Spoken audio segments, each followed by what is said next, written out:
ఇప్పుడు కొత్తగా యానిమల్స్ ఎవరైనా పర్చేజ్ చేసి డైరీ ఫార్మ్స్ పెట్టాలనుకున్న వాళ్ళు ఫార్మర్ ఏది ఉంటే 1-2 పశువులు తీసుకున్నా కూడా లేకుంటే కార్పొరేట్ ఇప్పుడు సాఫ్ట్వేర్ ఇంజనీర్స్ ఎంతోమంది చదువుకున్న యువకులు ఎంటర్ప్రెన్యూర్స్ అయిదాం డైరీ ఎంటర్ప్రెన్యూర్షిప్ అయిదామని చెప్పి వస్తున్నాం.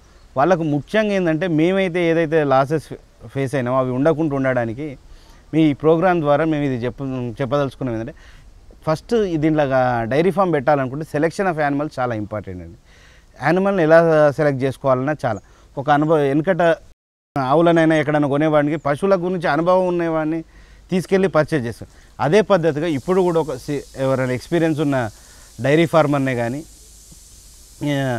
ఇంకా వెటర్నరీ డాక్టర్స్నే కానీ అంటే నీతి నిజాయితీ గల వెటర్నరీ డాక్టర్స్, అది కూడా కమిషన్లు ఎక్స్పెక్ట్ చేసే వెటర్నరీ డాక్టర్స్ కాకుండా ఇట్లాంటి వాళ్ళని తీసుకెళ్ళి మంచి యానిమల్స్ బ్రీడ్ సెలెక్షన్ చేసుకొని ఆవులైనా బర్రెలైనా మంచి బ్రీడ్ అంటున్నారు. మంచి బ్రీడ్ అంటే ఏంటి? మంచి బ్రీడ్ అనేది అంటే ఇప్పుడు యానిమల్స్లో బ్రీడ్స్ అని ఉంటాయండి. ఒక హెచ్ఎఫ్ జాతి ఆవును తీసుకుంటే 60% బ్రీడ్ అని ఉంటుంది, 70% బ్లడ్ లైన్ అని ఉంటుంది, 80% ఉంటుంది, 90% ఉంటుంది. మన దగ్గర ఏంటంటే ఒక 70% నుంచి 80% బ్లడ్ లైన్ వరకు మన దగ్గర సెట్ అయ్యే యానిమల్స్ 70 to 80% బ్లడ్ లైన్లు ఉన్న వాటికినే ఉంటాయి. ఎక్కువ 90% ఇచ్చేటి దాదాపు ఒక 15 లీటర్లు 16 లీటర్లు పూటకు పాలిచ్చే యానిమల్స్ ఉన్నాయి. కానీ అది మన వాతావరణంకి సెట్ అవుతాయా లేదా అన్న చూసుకొని మన వాతావరణంకు మన కండిషన్స్కి ఎలా ఉంటుందో చూసుకొని దాని ప్రకారం పశువులను ఎంపిక చేసుకుంటే అంటే క్రాస్ బ్రీడ్ హెచ్ఎఫ్ ఆవులు కానీ జెర్సీ ఆవులు కానీ ఇక ఇప్పుడు దేశీ ఆవుల వంటి గిర్రా ఆవులు అయితే గిర్రావు అయినా సాయివాల అయినా తార్పార్కర్ అయినా మొదలైన ఆవులను తీసుకుంటే ఇక్కడ మన దగ్గర ఏం ప్రాబ్లం ఉండదు. ఎందుకంటే మన దేశీ ఆవుల ముఖ్యంగా ఏంటంటే ఇక్కడనే మన దేశంలోనే పుట్టి పెరిగిన ఆవులు కాబట్టి మనకు వాటికి డిసీజెస్ రెసిస్టెన్స్ పవర్ ఎక్కువ ఉంటుంది. అంటే రోగ నిరోధక శక్తి ఎక్కువ ఉంటుంది కాబట్టి వాటితో అయితే రైతు నష్టపోయేందుకు ఆస్కారం ఉండదు. అదేవిధంగా పాల గురించి అయితే ఆలోచించి రైతు పాల ఉత్పత్తిలో ఎక్కువ ఉండాలంటే హెచ్ఎఫ్ ఆవులు క్రాస్ బ్రీడ్ ఆవులు తీసుకుంటే పాల ఉత్పత్తిలో ఎక్కువ ఉంటారు, ఫైనాన్షియల్గా కూడా ఆర్థికంగా నష్టపోకుండా ఉంటారండి. దేశీ ఆవుల కంటే హెచ్ఎఫ్ ఆవులు పాలు ఎక్కువ వాస్తవేనా? వాస్తవేనా. ఎంత తేడా ఉంటుంది? దాదాపు వచ్చేసి ఇప్పుడు ఒక హెచ్ఎఫ్ ఆవు వచ్చేసి మినిమం ఒక క్రాస్ బ్రీడ్ హెచ్ఎఫ్ ఆవు 15 నుంచి 16 లీటర్లు 2 పూటలు కలిసి ఇస్తుందండి. అదే హైబ్రిడ్ హెచ్ఎఫ్ ఆవు అయితే పూటకే 15 లీటర్లు ఇచ్చే ఆవులు ఉన్నాయండి మా దగ్గర. అన్ని రకాలుగా అంటే దేశీ ఆవులు ఉన్నాయి, హెచ్ఎఫ్ ఆవులు ఉన్నాయి, తార్పార్కర్, గిర్, ఇలా అన్ని రకాల ఆవులు మా దగ్గర ఉన్నాయి. ఏంటంటే పాలు ఎక్కువ ఇచ్చినా కానీ హెచ్ఎఫ్ ఆవుల పాల ధర తక్కువ వస్తుంది. అదే గిర్రావులు వచ్చేసి దేశీ ఆవుల పాల ధర ఏంటంటే ఎక్కువగా మనం మార్కెట్ చేయగలుగుతాం. మనకు మార్కెట్ ఉంటే మాత్రమే మనం గిర్రావులను ఈ దేశీ ఆవులను పెట్టుకోవాలండి. లేదు మనకు మార్కెట్ లేదు, మనం పాల సెంటర్కే పాలు పోయాలనుకుంటే ఈ దేశీ ఆవులతోటి మనకు వర్కౌట్ కాదండి. ఈ సెంటర్కి పోసి 30 రూపాయలకు ఈ దేశీ ఆవును అమ్ముతా అంటే అది ఇచ్చేది 8 లీటర్ల నుంచి 10 లీటర్ల వరకే ఇవ్వగలుగుతుంది. ఆ 8-10 లీటర్లు ఇచ్చే దాంతో మనం కమర్షియల్ డైరీ ఫార్మ్ను మనం సెట్ చేయలేము. అదే ఒక సిటీలోకి వెళ్ళి ఒక అవుట్లెట్స్కి వెళ్ళి మనం కనుక పాలు సేల్ చేసుకోగలిగితే ఇంటింటికి వెళ్ళి ఇవాళ రేపు ఎంతో హెల్త్ కాన్షియస్ ఉన్నారు వీళ్ళకు కనుక మనం 80 రూపీస్ చొప్పున కనుక దేశీ ఆవు పాలు అమ్మగలిగితే దేశీ ఆవు పాలే బెటర్ అండి. ఎందుకంటే వాటికి ఇంజెక్షన్స్ కానీ మందులు కానీ వాడాల్సిన అవసరం లేదు, రోగనిరోధక శక్తి ఎక్కువ ఉంటుంది, దానివల్ల లాభం ఉంటుంది.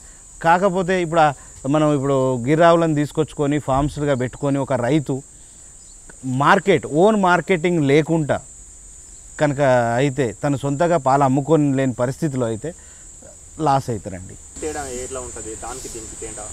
లీటర్ పాల గురించి చెప్పండి. ఇప్పుడు 1 లీటర్ పాలు వచ్చేసి హెచ్ఎఫ్ ఆవు అయితే 31-32 రూపాయలు పడుతుందండి. అదే గిర్రావు కూడా సెంటర్కి పోస్తే అదే 31 రూపాయి 32 రూపాయలు పడుతుంది. అదే కనుక మనం కస్టమర్కి అమ్మేది ఉంటే డైరెక్ట్ కస్టమర్కి అమ్మేది ఉంటే అదే గిర్రావుకి 80 రూపాయలకు లీటర్ చొప్పున గిర్రావు పాలు పోతాయి, 40-50 రూపాయల చొప్పున దేశీ ఆవు మన హెచ్ఎఫ్ ఆవులైన ఈ దేశీ హెచ్ఎఫ్ ఆవులు పాలు పోతాయండి. కొత్తగా స్టార్ట్ చేసే డైరీ ఫార్మర్స్ ఎవరైనా కానీ కొన్ని జాగ్రత్తలు అంటే వాళ్ళకు అవగాహన, మేము పెట్టినప్పుడు ఎందుకు లాస్ అయినాము, చాలామంది పెట్టి ఎందుకు లాస్ అవుతుందంటే అవగాహన లేకపోవడం. ఒక క్రమశిక్షణ, డైరీ ఫామ్ నడిపించాలంటే ఒక క్రమశిక్షణ ఉండాలి. ఫార్మింగ్లో ఏ సెక్షన్కి వచ్చినా కూడా ఇది ఏదో కొత్త సంస్థ కాదు, ఇది ఫార్మింగ్కి అంటే అగ్రికల్చర్ వ్యవసాయానికి అనుసంధానమైన సంస్థ. దీంట్లో ఏదైనా చేయాలనుకుంటే క్రమశిక్షణ అన్నది కరెక్ట్ ఉండాలండి. అదేవిధంగా ఒక పద్ధతి, ఒక ప్రణాళికబద్ధంగా పోవాలి. ఈ క్రమశిక్షణ, పద్ధతి, ప్రణాళిక ఇవన్నీ డైరీ ఫామ్కి వచ్చే వాళ్ళ దగ్గర ఉండాల్సిన లక్షణాలు ఇవి. ఈ లక్షణాలతో ఎవరైతే వస్తారో 100% సక్సెస్ అవుతారు. లేదు అనుకుంటా క్రమశిక్షణ లేకున్నా ఫెయిల్యూర్ అవుతారు, ఒక పద్ధతి లేకున్నా ఫెయిల్యూర్ అవుతారు, ఒక ప్రణాళిక లేకున్నా ఈ డైరీ ఫామ్లో ఫెయిల్యూర్ అవుతారు. ఇవి 3 కొత్తగా వచ్చే ఎంటర్‌ప్రెన్యూర్స్కి మేము చెప్పేది. అంటే ఫస్ట్ ఎవరైనా కూడా ఏదైనా విషయం చూడండి. ఇప్పుడు ఈత రాని వాళ్ళని బావిలో నెట్టేస్తే వాళ్ళు మునిగిపోయే ఆస్కారం ఉంటుంది. డైరీ ఫామ్లో కూడా ఎవరో తెలియని వాళ్ళు వచ్చి డైరీ ఫామ్లు పెడితే లాస్ అవుతుండ్రు, డైరీ ఇండస్ట్రీ ఇట్లుంటుంది అంటున్నారు. ఇది కాదండి. ఫస్ట్ డైరీ ఫామ్ అంటే ఏందో తెలుసుకున్నావా? First point. అసలు డైరీ ఫామ్ అంటే నీకు డెఫినేషన్ ఏంది?